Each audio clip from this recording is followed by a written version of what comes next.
શું હવે લોકોમાં માનવતા નથી બચી કે એક અબોલા જીવને આટલો ખરાબ રીતે માર મારે? કૂતરાઓ બધાને નડે છે, કરડે છે તેવી ઘટનાઓ આપણે જોઈ છે, પરંતુ માનવીઓ કૂતરા સાથે કેવું વર્તન કરે છે તેવું ક્યારેય વિચાર્યું છે? રાજકોટના ઘંટેશ્વર વિસ્તારમાં માનવતા શરમાય તેવી હચમચાવી દેનારી ઘટના સામે આવી છે. જામનગર રોડ નજીક ઘંટેશ્વર વિસ્તારમાં પિતા પુત્ર દ્વારા એક નિર્દોષ શેરી કૂતરા પર કરાયેલી ક્રૂરતાએ લોકોમાં આક્રોશ જગાવ્યો છે. ઘટનાનો વિડીયો સોશિયલ મીડિયામાં વાયરલ થતાં જીવદયા પ્રેમીઓ ભારે રોષે ભરાયા છે અને આરોપીઓ સામે કડક કાર્યવાહી કરવાની માંગ ઉઠી છે. આવો વિગતે વાત કરીએ આપણે દિવસે દિવસે કેટલા ક્રૂર બની રહ્યા છે તેના વિશે આ અહેવાલમાં. નમસ્કાર, હું ચિરાગ વર્ષાબેન, આપ જોઈ રહ્યા છો સ્વમાન.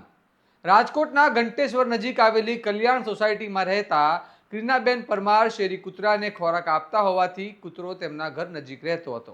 બનાવના દિવસે કૂતરાને તેમના દરવાજા સાથે બાંધીને રાખવામાં આવ્યો હતો.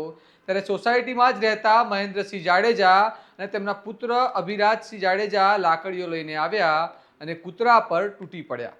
આ વિડીયો એટલો અમાનવીય છે કે તેને અમે સ્ક્રીન પર બતાવી પણ નથી શકતા અને તમે જોઈ પણ નહીં શકો.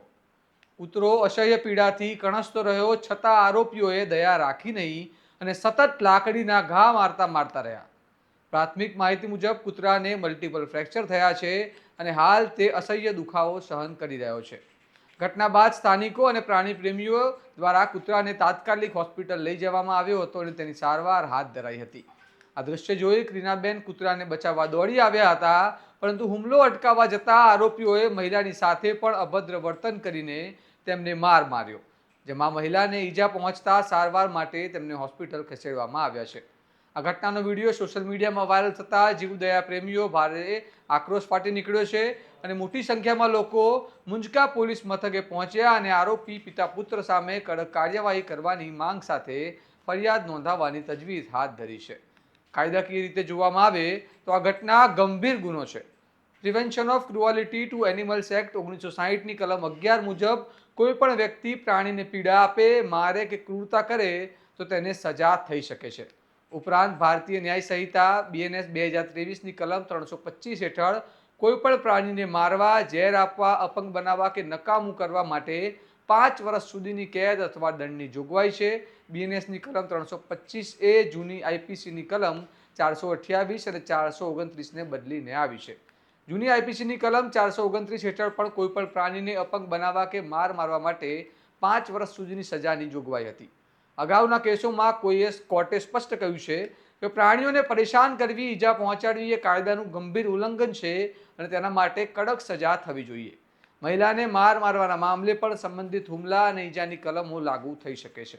આ ઘટના માત્ર પ્રાણી ક્રૂરતાનો મુદ્દો નથી, પરંતુ સમાજમાં વધતી હિંસક માનસિકતા અને માંદગીનું પણ પ્રતિબિંબ છે. પ્રાણીઓ પ્રત્યે ક્રૂરતા એ ઘણીવાર અન્ય ગંભીર ગુનાઓનો પાયો હોય છે. ત્યારે કોઈ પણ પ્રાણી પર અત્યાચાર કરે છે ત્યારે સમાજ માટે એક ચેતવણી છે કે તે વ્યક્તિ માનવીઓ પર પણ હુમલો કરી શકે છે. હવે જોવાનું રહ્યું કે પોલીસ તંત્ર આ મામલે કેટલા કડક પગલાં લે છે અને શું આરોપીઓને કાયદેસર સજા આપવામાં આવશે કે નહીં, કારણ કે આવી ઘટનાઓ સામે કડક કાર્યવાહી જ ભવિષ્યમાં આવા કૃત્યોને રોકી શકે છે અને એક સંદેશ આપી શકે છે કે માનવી કેટલો ક્રૂર અને અમાનવીય બની ગયો છે. આવા લોકો સામે કડકમાં કડક કાર્યવાહી થવી અત્યંત જરૂરી છે, નહીં તો આવા બનાવો દિવસે ને દિવસે વધતા જશે. આ મામલે તમારું માનવું શું છે અમને કમેન્ટ કરીને જણાવો અને આ પ્રકારના વિશ્લેષણાત્મક સમાચાર માટે તમારા સ્વમાનને લાઇક, શેર અને સબસ્ક્રાઇબ કરવાનું ભૂલતા નહીં. નમસ્કાર.